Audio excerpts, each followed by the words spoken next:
You wrote a book about Nate Robinson, speaking of size, and I think it's called Heart Over Height, Yes. if I remember correctly. Yep. Is his legacy ruined after Jake Paul knocked him out? It sucks because he's one of my favorite athletes ever. He's the man in terms of the basketball. If you leave, I've texted him about, like, I blame his trainers.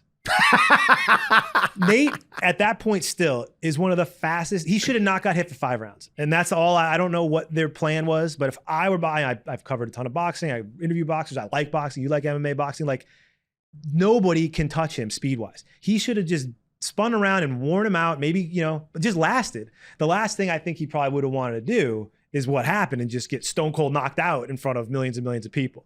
But it hurts as someone who's a friend of his now, because this kind of happens when you do these books with these guys. You just get invested in their lives. You start to know them and their wives and their kids, and like you root for them.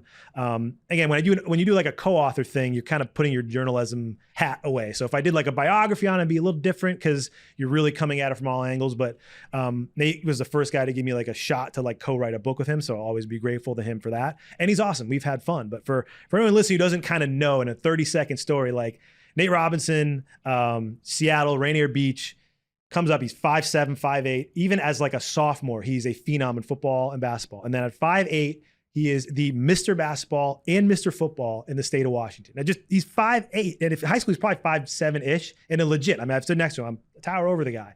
He could have played track, like ran track. He got recruited for Steve Carroll's USC team. Reggie Bush, Lendale White, like did his visit. He could have gone to Arizona, could have gone to Michigan, got looked at everywhere for football, got looked at a ton of places for basketball. What positions did he play? He played point guard and he was a corner. Okay. He was a ridiculous punter. Like if you have time, YouTube, like Nate Robinson high school highlights, like just every punt was like touchdown, touchdown, touchdown, kick, touchdown, like picked everybody off.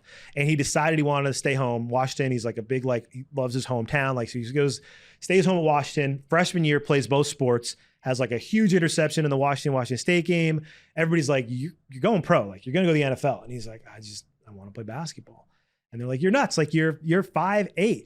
And he's like, this is what I want to do. So after his sophomore year, he quits focusing on basketball, first round draft pick, averages 16, 17, 18 points for the Knicks, 3 dunk contests, only got to win 3 dunk contests. So like, to me, that is his legacy, like an unbelievable, phenomenal, one of the best athletes we've had.